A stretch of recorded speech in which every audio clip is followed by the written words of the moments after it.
RBCs or erythrocytes. So their properties. First, their shape. RBC is a disc-like. Disc-like. It is biconcave. That is like this. Two concave surfaces are present. One inside and the one outside. So biconcave shape. Disc-like biconcave shape. One covering the outside and one in the inside.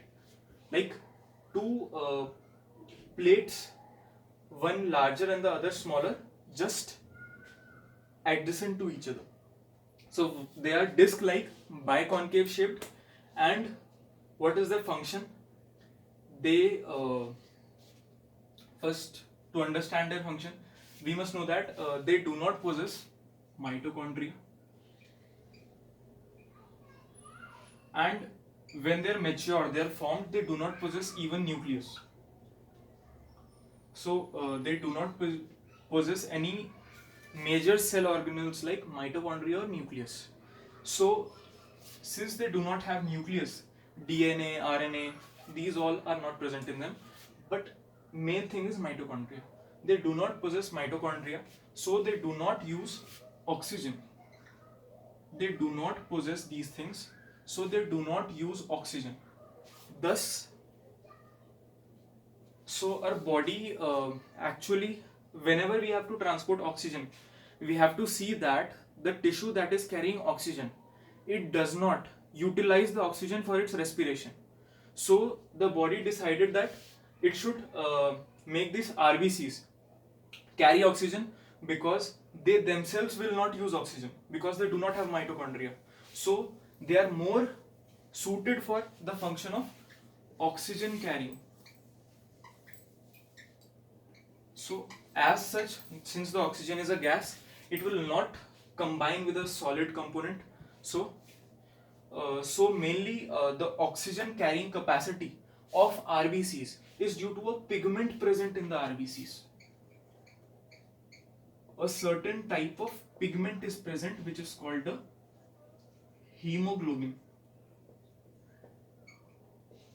Its normal level is 7 to 14 gram per deciliter in a normal male or female. So hemoglobin is the pigment which is present in the RBCs, due to which it has the oxygen carrying capacity. So we will not go deep into its structure, but basically we have to know that the oxygen carrying capacity is of the RBCs and not any other cells in a body, and that is due to the absence of mitochondria, so that they do not utilize oxygen. Now we will move on to the one thing before we stop. After this lecture we will talk about the in the second lecture we will talk about the ABO system or blood grouping system. So in advance, that in the surface of RBCs there are some antigens present. The blood group of an individual depends on these antigens. So the surface of RBCs contains some antigens which determine the blood group of that individual. Now moving on to WBCs. Now as we know, WBCs which fight against the foreign bodies. So WBCs or lymphocytes, that is, which fight against the antigens or the foreign structures that come inside our body. For example, let's say we have an this is the tube, that is the trachea, from which we inhale air. Suppose I inhale air and along with some oxygen we get some germs or particulate matter.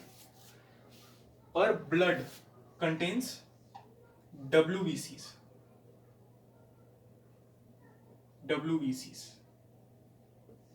So the thing about these WBCs is that they have, first of all, their shape is amoeboid. just like an amoeba, they have an amoeboid irregular shape. They have a distinct nucleus. They have amoeboid shape and a distinct nucleus. So they cannot carry oxygen because they have a nucleus. Also, they have mitochondria and other organelles. That is why WBCs, what is their function? This is due to their amoeboid shape. The amoeboid shape, because of their amoeboid shape, since we know that the amoeba can move in any direction, it can suit itself according to the pores or shape that are present. That is why there are small pores in all our body capillaries or tubes. These WBCs, while they move, they suit their structure in such a way that they become so thin that they pass through these tubes and go to the germs present. They circulate as soldiers of the body. They pass through these tubes. So this process of passing through these tubes is called diapedesis. This process is called diapedesis. So WBCs, they reach these organisms and they perform their function of engulfing these organisms or producing antibodies against these organisms. So these functions of WBCs will be due to its classification. The classification of WBCs is mainly, WBCs are classified into two types. They are granulocytes and the other are agranulocytes. Granulocytes, these are named because they are different because of the granules present in the cytoplasm of WBCs. WBC cells cytoplasm, they may be granular or non-granular. If they are granular, they fall under the category of granulocytes, and if non-granular, they fall under the category of agranulocytes. Granulocytes, they are classified into neutrophils, eosinophils, basophils, and agranulocytes are mainly monocytes and lymphocytes.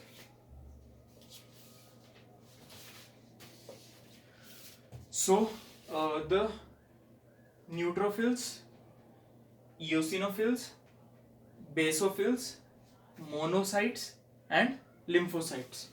Neutrophils, they undergo phagocytosis.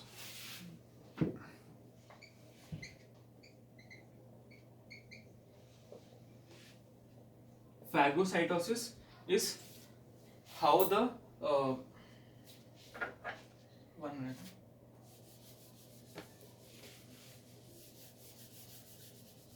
I'll write this somewhere else.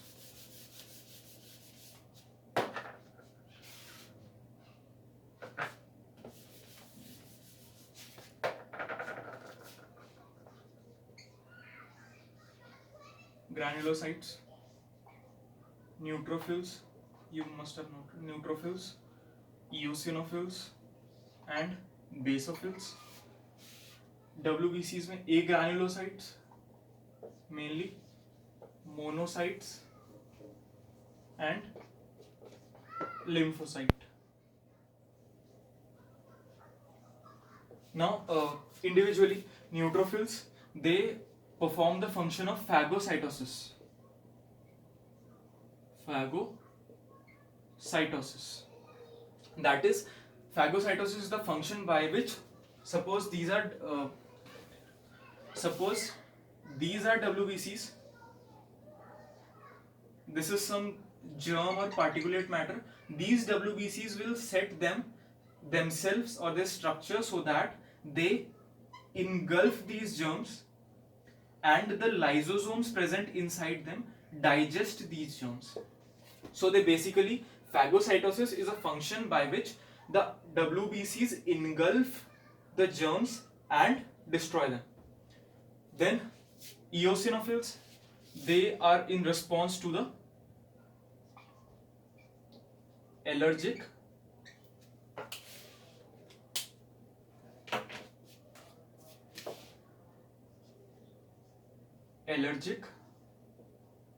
reactions. Eosinophils are in response to the allergic reactions. Neutrophils, they perform the function of phagocytosis. Now, allergic reactions, whenever there is any foreign matter that is not suitable for the body, a person sneezes. This is when the eosinophil count increases inside their body. Now, what are basophils? Basophils, mainly they can activate eosinophils, or they also simply help in against the disease causing germs. Similarly, in a similar way as neutrophils or any other lymphocytes, against disease causing germs. Now, granulocytes, we said monocytes and lymphocytes. So monocytes, main function of monocytes is that monocytes will undergo phagocytosis in the similar manner as neutrophils. So they both have the same function. But lymphocytes are further into 2 T and B, but their collective function is mainly antibody production. Antibody production, by which they produce antibody against the foreign germs that enter our body and kill them. So now further, as we have discussed about these, lastly we come to platelets.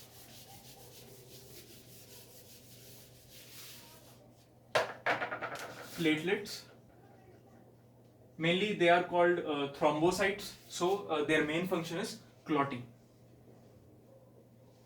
of blood. Now, what is clotting of blood? Whenever blood flows, it might the vessels might be injured due to any injury to our skin. So this injury needs to be filled so that the blood does not leak out and it will not be fatal to our body. That is why the platelets are present, that help in clotting or blocking of that part, so that the blood does not flow through the body and it does not prove fatal for the individual. So this is all about the blood component. Now in the next part we will discuss about the blood grouping and the ABO system of blood grouping. Thank you.